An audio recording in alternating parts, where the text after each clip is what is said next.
ರಾಮ ಮಂದಿರ ನಿರ್ಮಾಣ ಆಗ್ತದೆ, ಇದ್ರ ಬಗ್ಗೆ ಏನು ಅನ್ಸುತ್ತೆ ನಿಮ್ಮ ಅಭಿಪ್ರಾಯ? ಭಾಳ ಒಳ್ಳೆಯದು ಅಂಕಲ್. ಎಲ್ಲ ಹಿಂದೂಗಳೆಲ್ಲ ಒಗ್ಗೂಡಿಸ್ತದೆ ಮೋದಿಯವರು.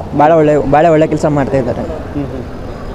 ಅಂದರೆ 70 ವರ್ಷದಿಂದ ಈ ರಾಮ ಮಂದಿರ ವಿವಾದ ತುಂಬ ವಿವಾದಾತ್ಮಕವಾಗಿತ್ತು. ಹೌದು. ಅಂದರೆ ಈಗ ಅದನ್ನು ಪೂರ್ಣಗೊಳಿಸ್ತಿದ್ದಾರೆ. ಏನು ಅನಿಸುತ್ತೆ ಈ ಸಂದರ್ಭದಲ್ಲಿ? ಅದೇ ಮೋದಿಜಿಯವ್ರಿಗೆ ಏನು ಬೇಕಾದ್ರೂ ಮಾಡ್ಬೋದು ಅವರು ಅಂತ. ಮೋದಿಜಿಯಿಂದ ಏನು ಬೇಕಾದ್ರೂ ಮಾಡ್ತಾರೆ. ಅಲ್ಲ, ಭಾಳ ಹೆಲ್ಪು ಆಗುತ್ತೆ. ಎಲ್ಲದು ಒಂಗೂಡಿಸ್ತಾರಲ್ಲ. ಅಂದರೆ ಈಗ ಲೋಕಸಭಾ ಚುನಾವಣೆ ಬರ್ತೈತೆ. ಈ ಮತ್ತೆ ಯಾರು ಪ್ರಧಾನಮಂತ್ರಿ ಆಗಬೇಕು? ಮೋದಿಜಿನೇ. ಯಾಕೆ? ಅವರು ಭಾಳ ಹೆಲ್ಪ್ ಮಾಡಿ, ಭಾಳ ಎಲ್ಲ ಪ್ರೋಗ್ರೆಸ್ ಮಾಡಿದ್ದಾರೆ. ಕಂಟ್ರಿನ ಎಲ್ಲ ಭಾಳ ಮುಂದುವರಿಸಿದ್ದಾರೆ, ದೇಶನೆಲ್ಲ. ಸೊ ಅದಕ್ಕೆ ಮೋದಿಯವರೇ ಆಗಬೇಕು ಮತ್ತೆ. Okay, thank you. ತಮ್ಮ ಹೆಸರು? ಅಮಿತ್. ಓಕೆ.